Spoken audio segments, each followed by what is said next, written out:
Let's see, there must be another way to do this. How about getting the I out of it? Opened, the book releases a spider. Of all the literary forms, poetry is the one that may be the most intimate. I like that better. For readers, certain poems mirror back to us our emotions, our thoughts, our impressions of the world. For many poets, writing is a kind of journal, their means to reflect on their own lives, on the events in the world around them. No doubt, a scholar of phrase and fable. Award-winning writer Madeline De Frees' poems reflect her life, and they resonate the reader's own. Who preferred to work in the shadows. De Frees' collection Blue Dusk, an anthology of poetry from 1951 through 2001, was recently awarded the Lenore Marshall Prize by the Academy of American Poets. So, the spider in Brewer's dictionary. Opened, the book released a small spider, pale, nearsighted, anonymous. No doubt a scholar of phrase and fable who preferred investigating the shadows. Under the kitchen's public light, the spider flinched in the sudden fluorescence. The meaning I wrenched from this brief encounter, sweetest to die, doing the work you love best. Well, for now, that's it. I'll just put this away for a while and work on something else, and then if I come back in 3 or 4 weeks, I'll know whether it's finished. And Madeline De Frees, this is your study that we're in? That's right. This is where all these poems are written, or where you type them out? Well, I can't say all, because my work habits are strongly influenced by my time in the convent, when every minute of our day was scheduled. So the 2 times that I wrote were when I had to be the companion, because we went everywhere in twos, and when I was doing my share of the manual work. So I learned to hold a stanza in my head until I could extract an old envelope from my pocket. You were in a convent for more than 30 years, right? That's right. Were you writing poetry before you went in? I wrote my first so-called poem when I was in the 7th grade. Wow. I was 11, and we were assigned to do a Mother's Day poem. So I did this dreadful verse that was proclaimed the best in the class, and I wrote. After that, I just kept on. Had you read poetry before you wrote that 7th grade poem? Well, we had awful poems in my grade school, mostly by Longfellow, and I can't stand them because they were so didactic, and I memorized like the Chambered Nautilus by Oliver Wendell Holmes and didn't even know what a nautilus was. So, once I got started writing, I read the Untermeyer anthologies and books on versification. And so I taught myself that. We did have scansion in English classes, and then I took 4 years of Latin, so we had a lot of it in there.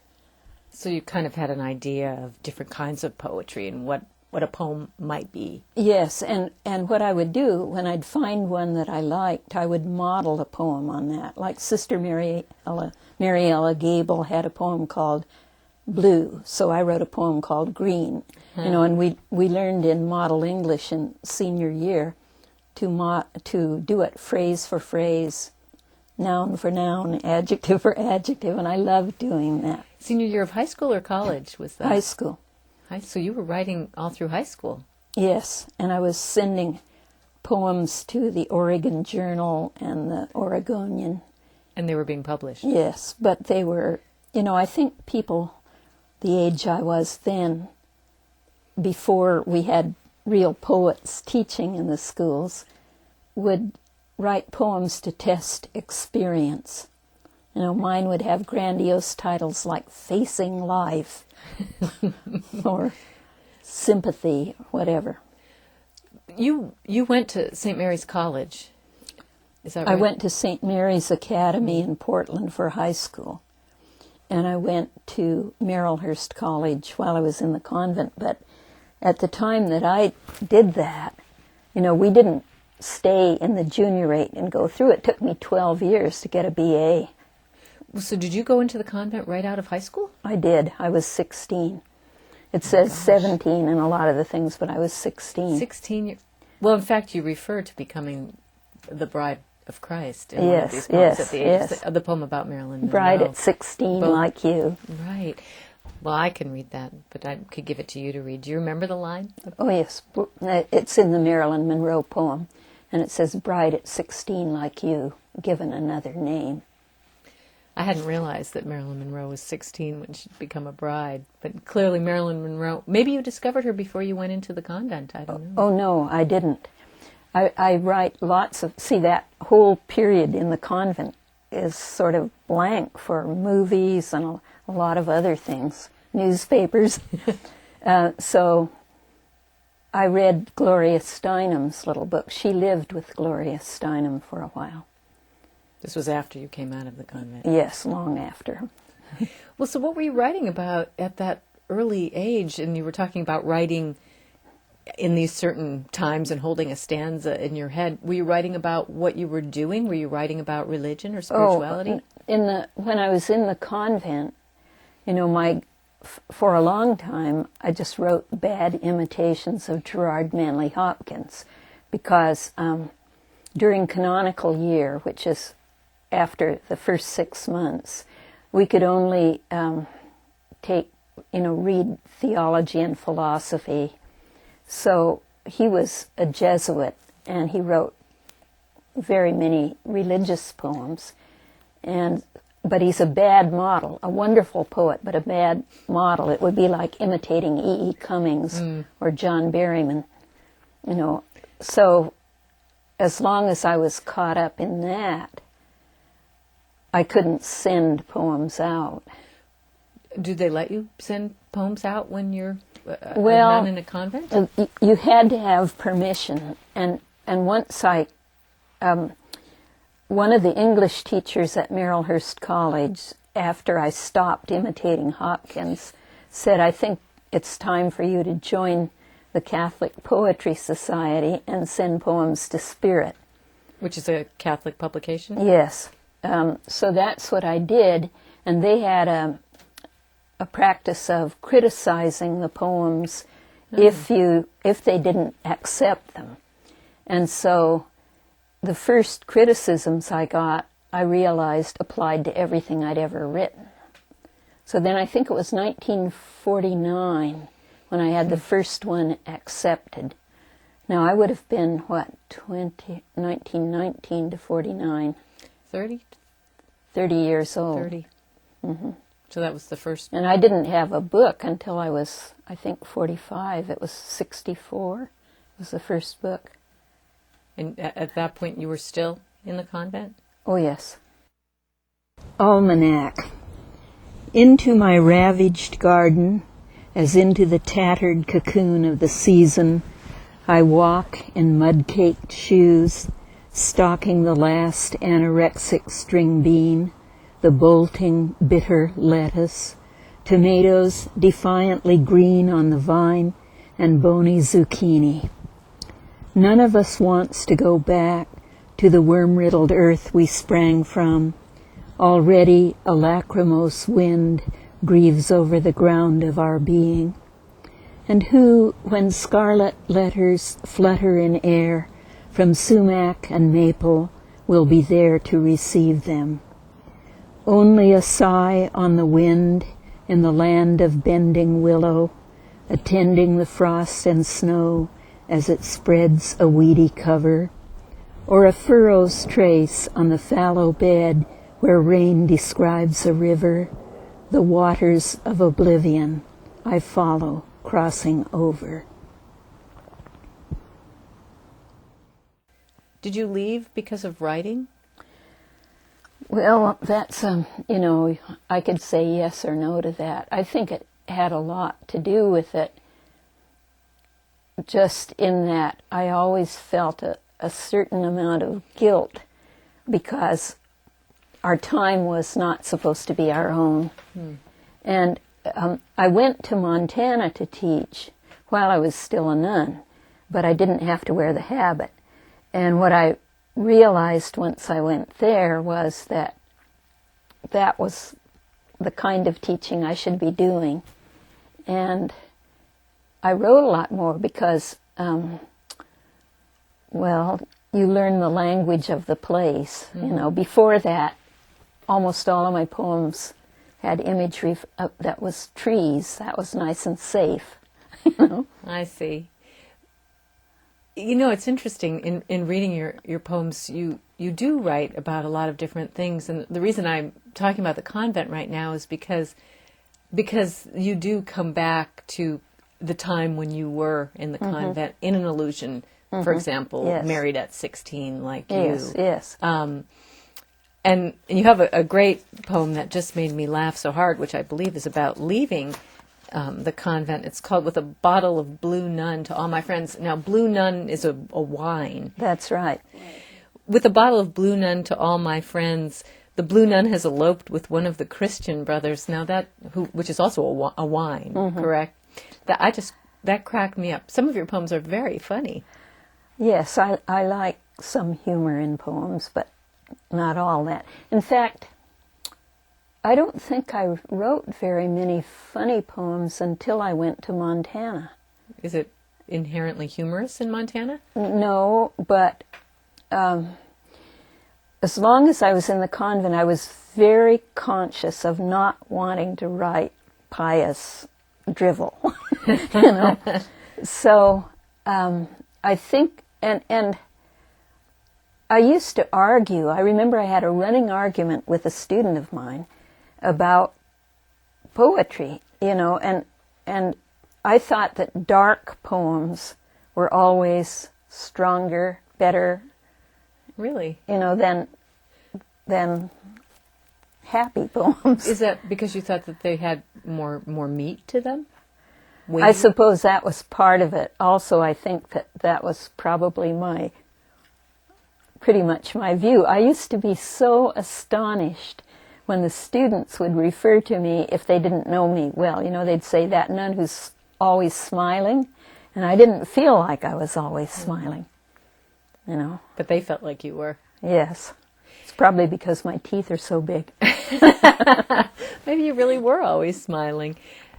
One of the other, you have a lot of different ways that you come at a poem, different forms, I guess, is what I'm thinking.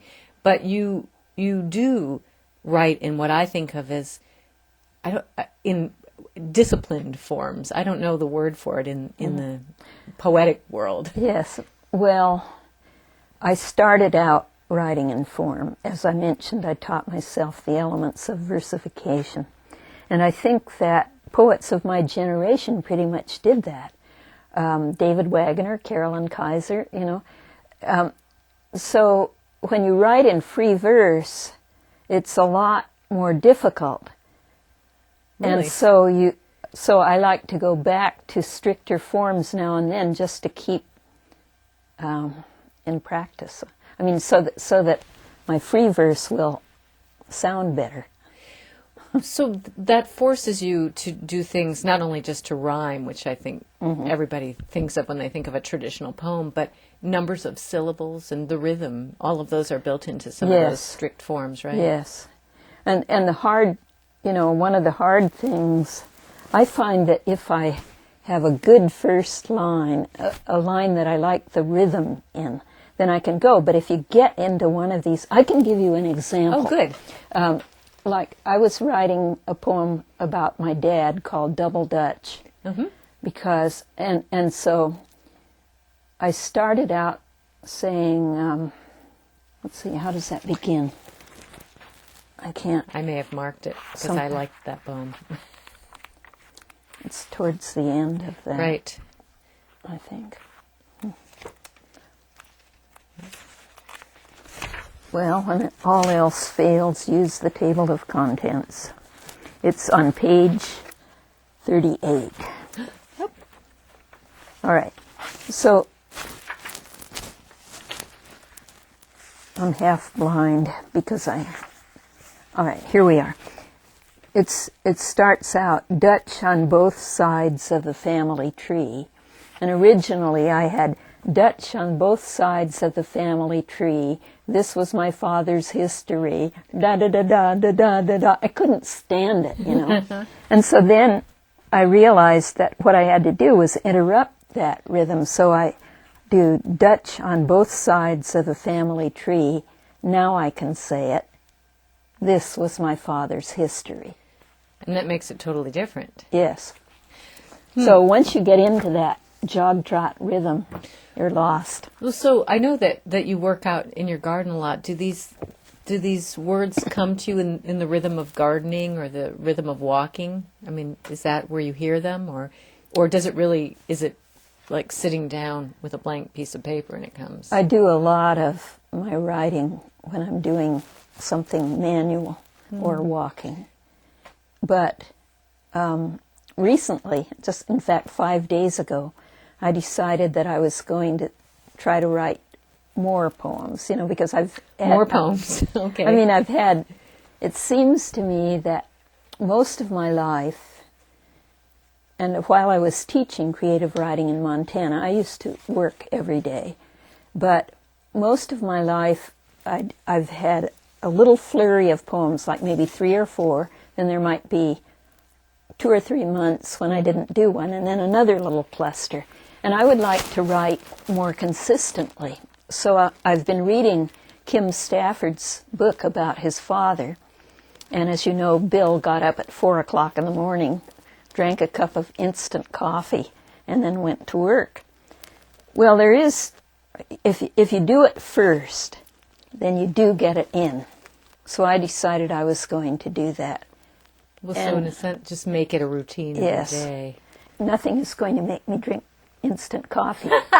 But I do hope to push the clock back a little bit. But that will also mean that I'll have to go to bed earlier. Well, so you've got these poems going. Do some finish up quicker than others just because? Yes, although, I've heard other people who are retired now say that you do slow down as you get older. And I've experienced that. It seemed to me that it took me longer, to finish a poem. But I think that if I work every day, that might change. Well, it definitely, it's kind of like exercise, I suppose, building up a muscle, building up the writing muscle. A lot of your poems are about you. I mean, they're pretty personal. Not every poet is so personal, and some of yours aren't, but a lot of them are. My approach to everything is personal. Oh, really? That's yes. just it, the bottom line. And are there things that are off limits that you don't want to write about from your life? I don't think so, but I do know. I think I do know how to maintain my privacy, even with that. For example, I think Still Life is one of my strongest poems. And somebody said to me, I like the way that you're able to write about that and still maintain a kind of reserve. What's that poem about? It's about getting a letter from somebody, like a Dear John letter, Dear Joan letter. It wasn't really clear who the letter was from. Pardon? It wasn't. Yeah, you do hold that part back from us. That's right. After your letter arrived, I left the oven on all night and never once put my head in it. After your letter arrived, I let one foot follow the other through the better part of the day. Your letter lay on the kitchen table by the paring knife, on the stoneware plate with the apple core like a Dutch still life restored to its muted color. In the sink, a spiral of lemon peel twisted like smoke toward the past, and I think that I let it lie. The first day of night, these eyes you opened were glassed and dry as your late martini. The next, they brimmed into morning. It was time to rehearse the Sunday phone call the new role laid out for learning. When you asked, "Did you get my letter?" I picked up the cue as if you had wired me roses in winter or proposed a pas de deux. Then partly for your sake, I taught myself to sing the best song I could make, the burden of the oven bird's diminished thing. Sang wash of sunlight on the sill and apple core. Sang water glass half full of emptiness. Sang body all in shadow that I must bathe and dress. And,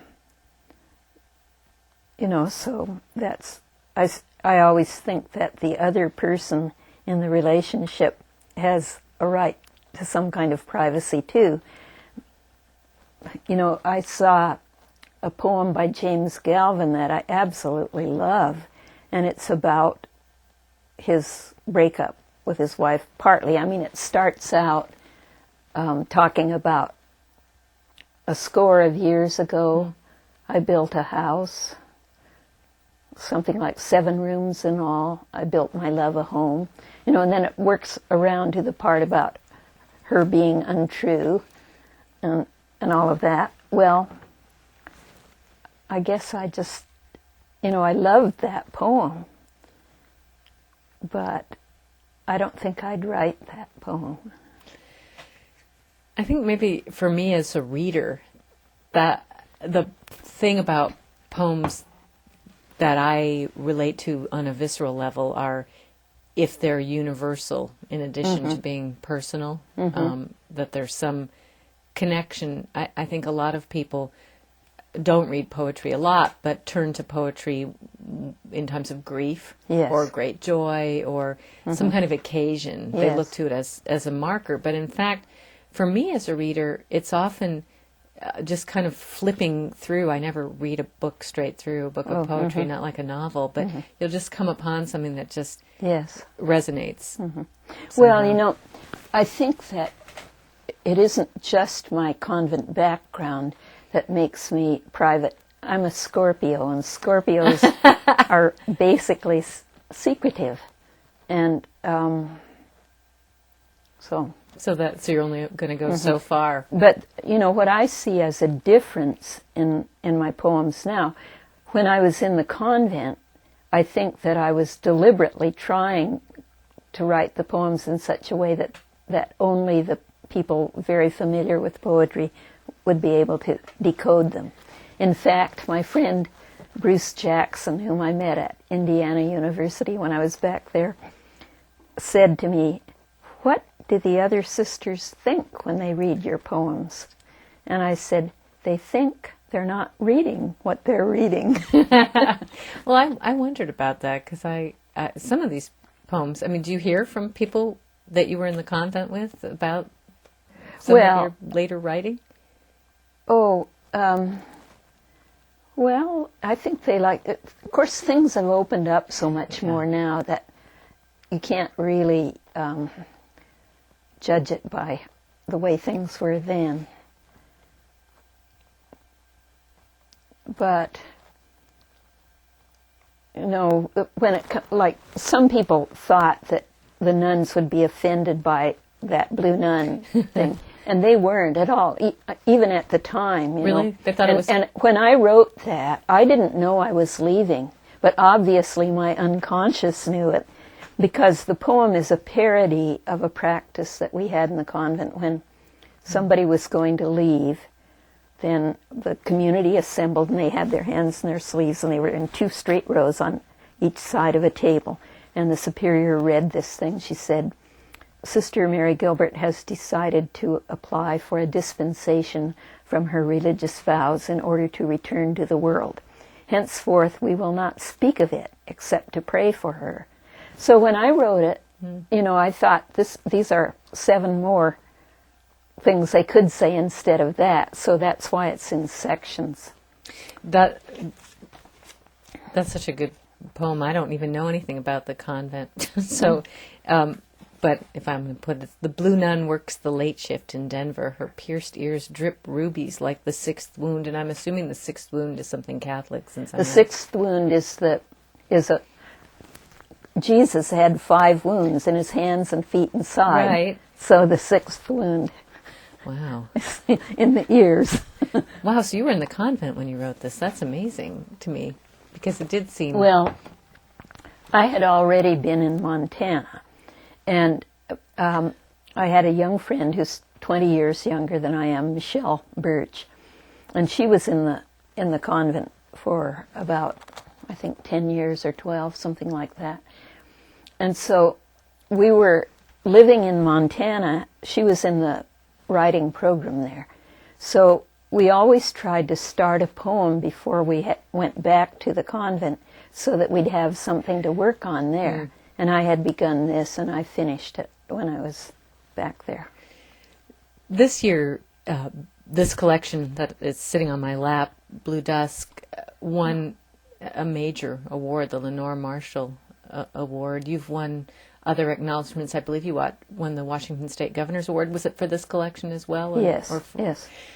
Does that change how you think about yourself as a writer at all? Well, it's a big boost, because I remember when I was younger feeling sometimes like I was never going to have any recognition. I mean, it's not what makes you write, but you see everybody else getting it. And then I heard a radio interview with an actor, and he said, if you hang in there long enough, they'll build the theater around you. And I would think of that all the time, just hang in there. Well, you certainly have hung in there, but you're not done. No. So I'm hoping to get at least one more book before I exit. I would assume, especially with this new regimen that you've put yourself on. Well, we'll look forward to reading that one. Thank you. Thank you so much for allowing me into this room of words. Well, you're a very good reader. Poet Madeline De Frees, Blue Dusk, an anthology of De Frees poetry from 1951 through 2001, published by Copper Canyon Press, was recently awarded the Lenore Marshall Prize for Poetry by the Academy of American Poets. De Frees also won a Washington State Book Award for this collection. Just when I've given in, agreeing to be Dutch, my brother's grandson gets on the internet, digs up my dad's French forebears, the Della forests. How to believe that the evergreen of my father's family tree sprang from 17th century French soil? Wasn't the French connection mother's pipe dream, a blend of intuition and longing spawned by her orphan past?